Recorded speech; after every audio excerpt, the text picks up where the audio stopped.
Army Amendment Bill 2023 be taken into consideration at once. It has been moved that the bill further to amend Pakistan Army Act 1952, the Pakistan Army Amendment Bill 2023 be taken into consideration at once. Those who are in favor of the motion may say aye. I think the ayes have it, the ayes have it. The motion is adopted.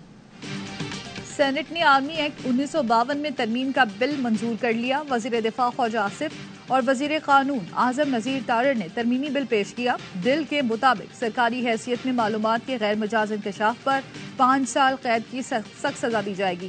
Army chief یا بااختیار افسر کی اجازت سے انکشاف کرنے والے کو سزا نہیں ہوگی.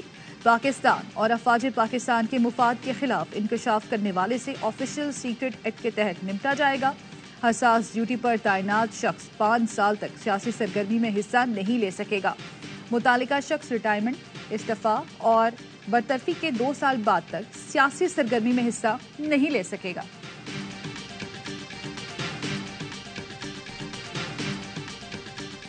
تین یا 4 بل پاس ہوئے ہیں. پارلیمان کی تاریخ کا سیاہ دن ہے کیونکہ اس طریقے سے بلائنڈ لیجسلیشن یعنی ہمیں اس بات کا بالکل علم نہیں ہے کہ کس بل میں کیا ہے, کس بل میں کتنی سیکشنز ہیں, اور اس بلائنڈ لیجسلیشن کے خلاف میں ٹوکن واک آؤٹ کرتا ہوں. سینٹ سے بل کی منظوری پر پیپلز پارٹی کے رضا ربانی کا واک آؤٹ. کہا ابھی جو بل پاس ہوئی یہ پارلیمان کی تاریخ کا سیاہ دن ہے. ہمیں بالکل علم نہیں کہ کس بل میں کیا ہے. یہ بلائنڈ قانون سازی ہے. کچھ بلز ہمیں آج صبح ملے جن کا تعلق آرمی ایکٹ, کنٹونمنٹس اور ڈیفنس ہاؤسنگ اتھارٹی سے ہے. بل کو متعلقہ قائمہ کمیٹی میں بھیجا جائے. جماعت اسلامی کے سینیٹر مشتاق نے بھی بل کو کمیٹی میں بھیجنے کی حمایت کی.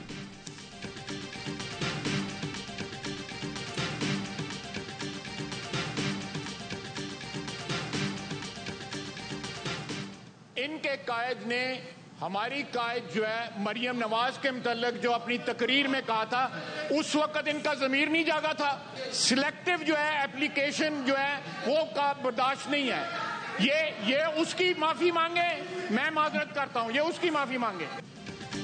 وزیر دفاع خواجہ آصف کا خواتین سے متعلق اپنے بیان کا دفاع. کہا ان کے قائد نے اپنی تقریر میں جو مریم نواز کے بارے میں کہا پہلے اس پر معافی مانگے پھر میں معافی مانگتا ہوں. میں نے وضاحت دی ہے میرے ریمارکس جینڈر اسپیسیفک نہیں تھے. وزیر قانون اعظم نذیر تارڑ بولے جب وضاحت آ جاتی ہے تو پھر معافی کی بات نہیں ہوتی. جب آپ کے قائد مائک سنبھالتے ہیں تو چور ڈاکو سے نیچے بات نہیں کرتے. خواجہ آصف کے رویے پر پی ٹی آئی سینیٹرز کا واک آؤٹ.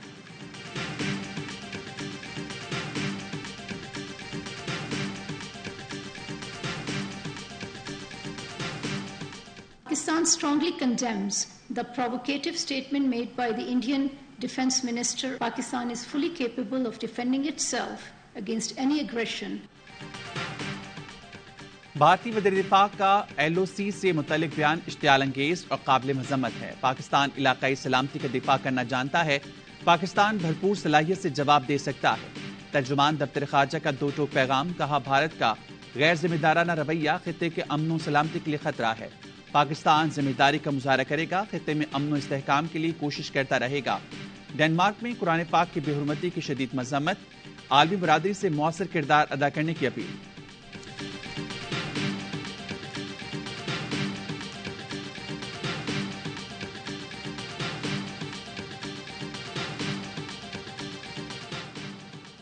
ہائی کورٹ انصاف کے تقاضوں کے لیے توشہ خانہ پر درخواستوں کو یکجا کر کے سماعت کرے. سپریم کورٹ نے چیئرمین پی ٹی آئی کی اپیل پر گزشتہ روز کی سماعت کا حکم نامہ جاری کر دیا. سیشن کورٹ نے توشہ خانہ کیس میں چیئرمین پی ٹی آئی کی آج حاضری سے استثناء کی درخواست منظور کر لی. سماعت پیر تک ملتوی.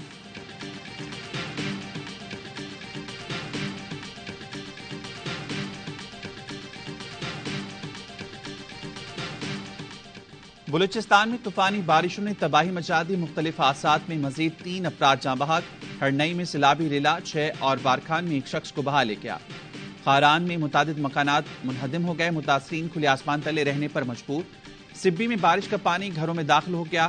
پنجرا پل پر پانی کے باعث قومی شاہراہ 2 دن سے بند ہے. سینکڑوں گاڑیاں پھنس گئیں. بلوچستان سے سیلابی ریلا سندھ میں داخل. کمبر شہداد کوٹ کے کئی علاقے زیر آب ہے.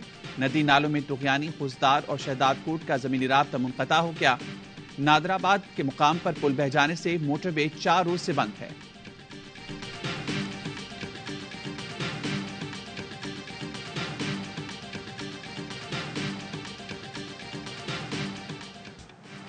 ملک بھر میں بادلوں کی گھن گرج، کہیں ہلکی کہیں تیز بارش۔ لاہور میں پھر بادل برس پڑے، سب سے زیادہ تاج پورہ میں 185 ملی میٹر بارش ریکارڈ۔ اسلام آباد، ساہیوال، گجرات اور رسکا میں موسلا دھار بارش سے نشیبی علاقے زیریاب۔ بنیر اور میرپور آزاد کشمیر میں بھی جل تھل ایک۔ کراچی میں بتلا جزوی ابر آلو، کہیں کہیں بوندا بادی۔ ملیر ندی اوور فلو ہونے کے باعث کرنگی کاز وے آج بھی بند، جام صادق پل پر ٹریفک جیم۔